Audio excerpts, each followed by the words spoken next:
네, 정치권 소식 핵심 키워드로 짚어보는 시간입니다. 이종근, 김상일 두 분 시사평론가와 함께 정리해 보겠습니다. 두 분 안녕하십니까? 안녕하세요. 네, 첫 번째 키워드 내용 확인해 보겠습니다.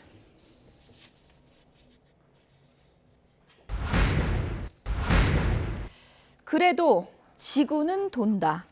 김성애 대통령실 종교다문화 비서관 최근에 부적절한 발언 논란이 크게 불거진 상황에서 갈릴레이 명언까지 동원해서 반박을 했는데 반박하면서 논란은 더 커진 것 같아요. 네, 그렇습니다. 문제는 자신이 지난 시절에 발언했던 것들이 그것도 문제지만 거기에 대한 해명이 더 지금 문제가 더 커지고 있어요.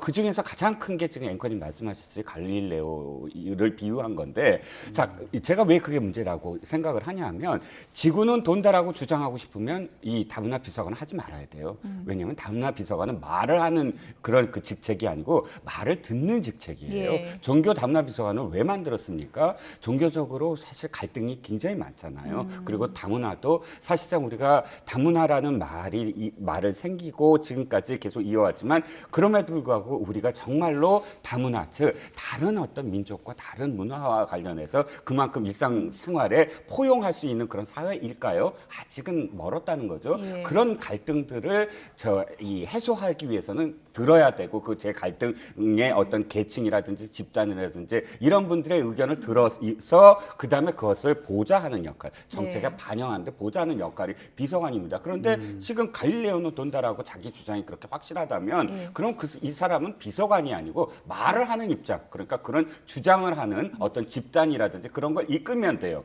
그 말의 어떤 타당성, 그건 나중 문제고 하는데 지금 비서관에 대한 문제 제기를 하니까 그래도 내 주장은 옳다. 라고 주장을 하는 비서관은 사실은 비서관의 자격이 없다는 거죠. 예. 네, 위안부 할머니들에 대한 발언도 이제 논란이 됐고요. 말씀하신 것처럼 동성애 비하 발언도 있었는데 이게 또 해명하는 과정에서 논란이 더 증폭된 부분이 이 동성애 관련해서는 흡연자가 금연 치료를 받듯이 치료로 바뀔 수 있다 이런 주장을 해서 이게 다시 한번 또 논란이 되고 있는 그런 상황이거든요.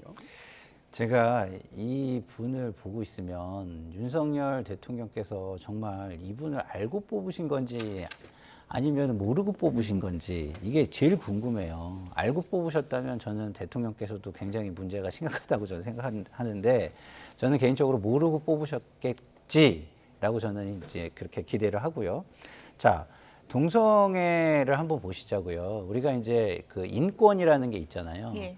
인권에 대해서 우리가 잘 모르는 분들도 있지만 인권이라는 건 이런 거거든요. 자기가 선택하지 않은 것에 대해서 차별을 받으면 그것은 인권 폭력이자 침해예요. 예. 자, 동성애라는 것이 자기가 선택하는 건가요? 예? 태어나면서 그렇게 태어난 거예요. 예? 그거를 사회 문화 때문에 숨기고 살기 위해서 막 노력하다가 힘들게 살다가 커밍아웃을 하는 것입니다. 그러면 이런 것들을 있는 그대로 받아들여 주고 그러면 이거를 사회에 어떻게 조화롭게 만들어 갈 것인가 이걸 고민을 해야 되는 거거든요. 근데 그거를 틀렸다라고 말하는 순간 그건 인권에 대한 폭력이 되고 침해가 되는 겁니다. 이분은 인권 폭력을 하고 계시는 거예요. 침해를 하고 계시는 거고 이걸 아셨으면 좋겠다 이런 생각이 들고 그리고 아까 우리 이종훈 평론가님께서 갈릴레이 이야기 하셨잖아요. 참 갈릴레이가 무덤에서 뻘떡 일어날 일이다. 저는 이렇게 생각해요. 굉장히 모욕적일 것이다. 왜? 본인은 그 시대의 문화, 종교와 맞서서 과학적 진실을 얘기한 거거든요. 예. 근데 이분은 과학적 진실이 아니에요. 자기 개인의 아주 튀는 정치적 견해 내지는 자기 주장을 하고 계시는 거거든요.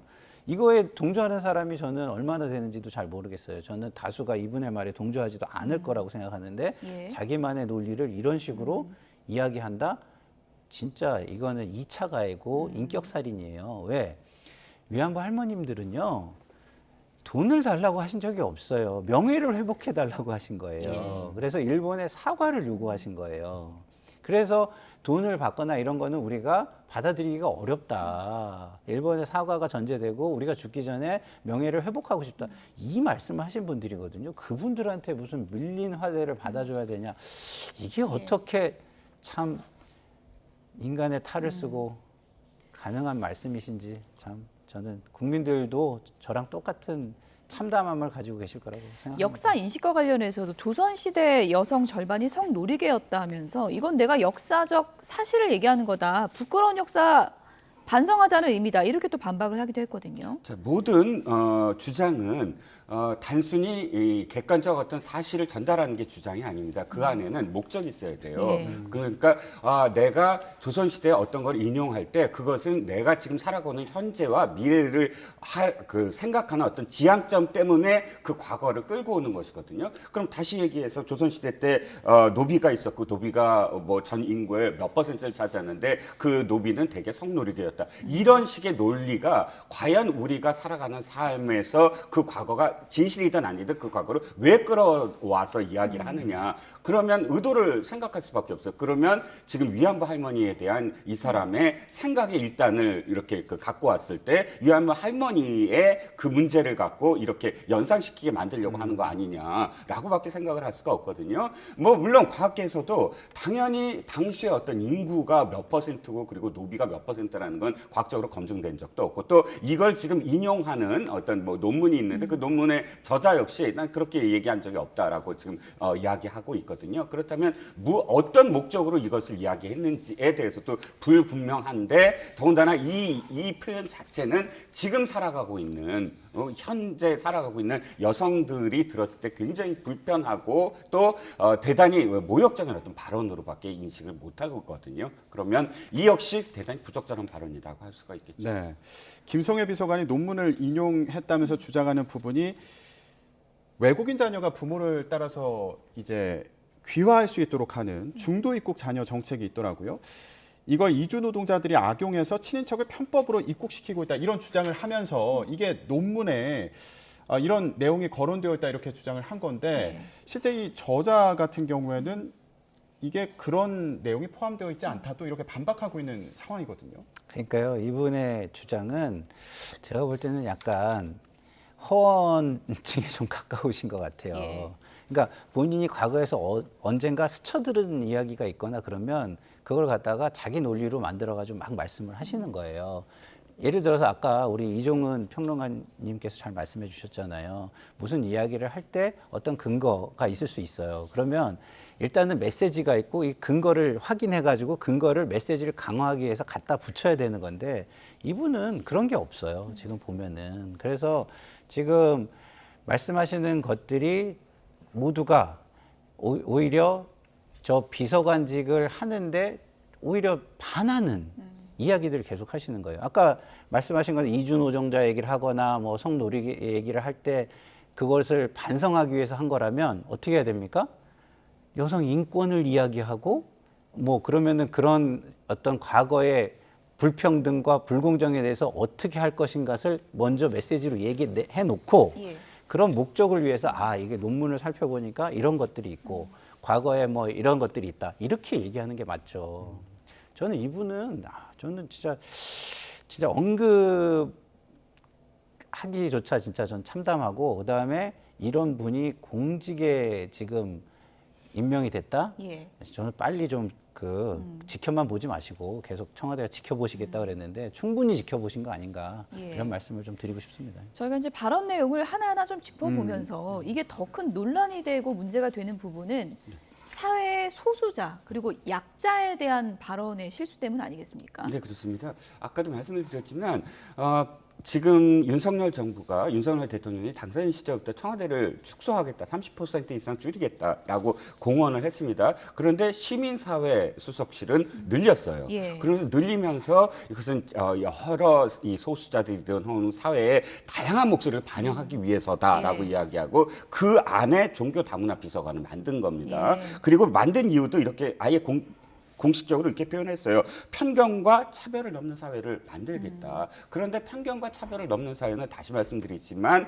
이것은 진짜 열린 마음이 있어야 되거든요. 우리가 관용이라는 말 많이 쓰지만 관용을 다시 해석을 하면 수긍할 수 없지만 수용하는 것 이렇게 표현이 됩니다. 수긍 안 해도 돼요. 하지만 그것을 다 수용하는 마음을 가지면 가질 때 관용이거든요. 그 관용의 마음을 가질 수 있도록 정책을 만들고 그 정책을 만들 수 있도록 해주는 게 이 종교 다문화 비서관입니다. 네. 그러면 이분이 갖고 있는 어떤 생각들, 동성애와 관련된 부분들은 다분히 동성애 혐오 혐오라고 할 수가 있죠. 호모포비아라고 할 수가 있고요. 또 네. 위안부 할머니와 관련된 문제는 아직까지도 이건 외교 문제만이 아니라 현존하고 있는 할머니들의 마음의 상처를 어떻게 우리가 풀어줄 건가에 대한 시각으로 바라봐야 돼요. 그 하에서 그다음 외교 문제까지 이제 나가야 됩니다. 그런데 이분이 생각하는 건 도리어 이런 이 수용이 아니라 자신의 어떤 생각으로 배척하거나 혹은 집단화해서 대상화하거나 이런 식의 어떤 사고와 그 발언들을 이어온 사람이고 또 지금도 거기에 대한 해명 자체도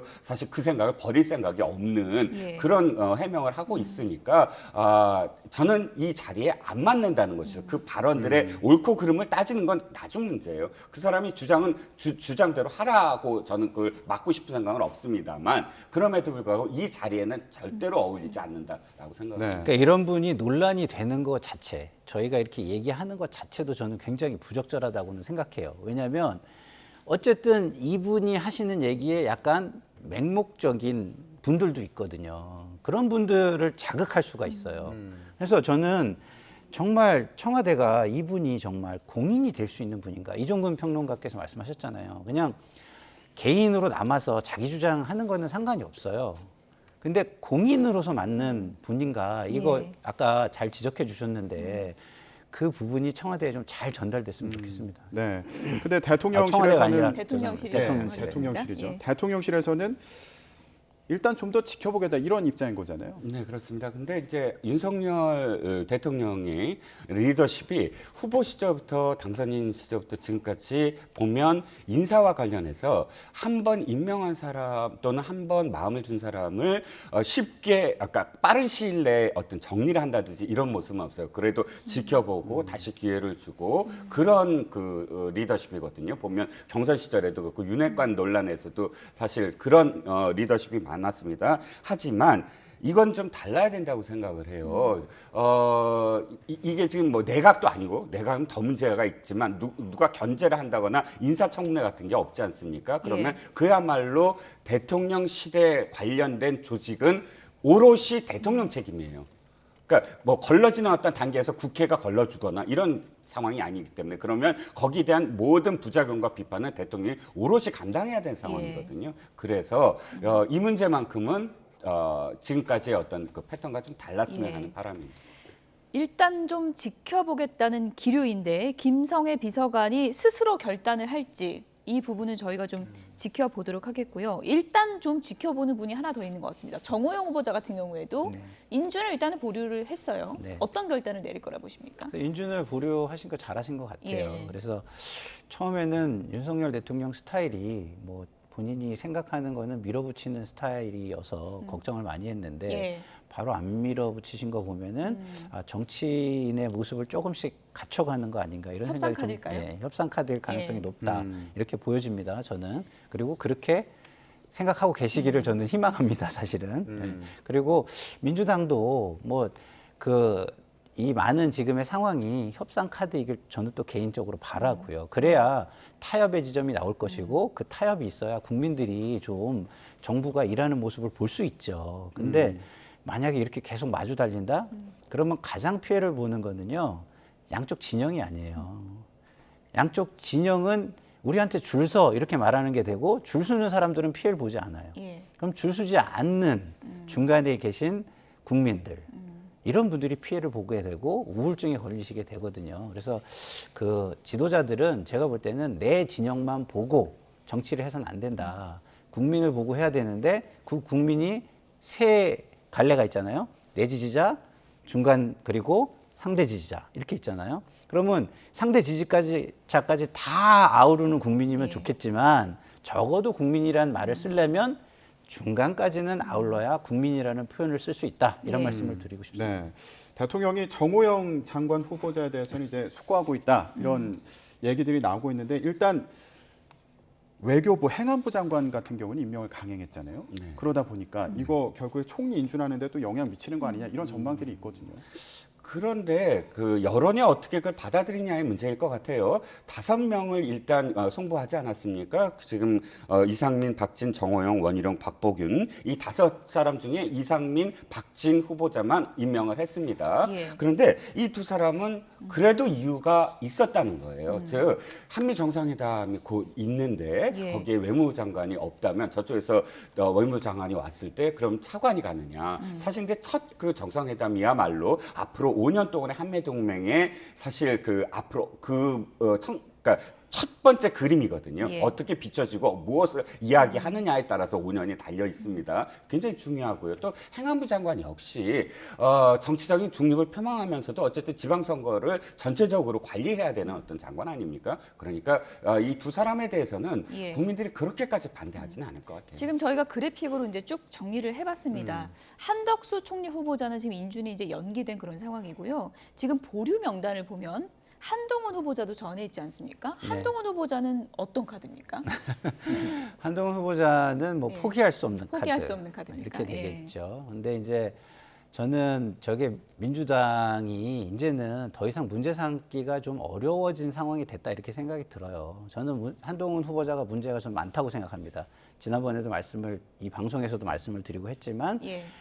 수사하는 검사를 바로 법무부 장관을 시키면 수사하는 검사들에게 가는 메시지가 굉장히 부적절해진다. 그리고 수사가 정치화될 수 있다. 이런 측면에서 부적절하다고 말씀을 드렸고 예. 그리고 따님과 관련된 어떤 의혹도 만만치 않다. 이렇게 저는 생각은 하지만 청문회를 통해서 보여준 민주당의 그 모습 이거는 앞으로 문제 제기를 해도 그것만 떠오르게 돼 있어요. 예. 국민들은 무슨 문제 제기하면은 뭐 계모 교수면 뭐 새엄마랑 한 거야, 뭐 조모 예. 교수면 뭐 할머니랑 한 거야 이렇게 되게 돼 있거든요. 그래서 민주당은 이 굉장히 중요한 사안에 대해서 본인들이 이미 실책을 했기 때문에 이 부분은 어느 정도 제가 볼 때는 달성하기 힘든 목표가 돼버렸다는 걸 좀 인정하는 게 필요하겠다 이런 생각이 듭니다. 네. 한동훈 후보자 관련해서 이제 어떤 결론이 날지 이것도 주의 깊게 지켜보겠습니다.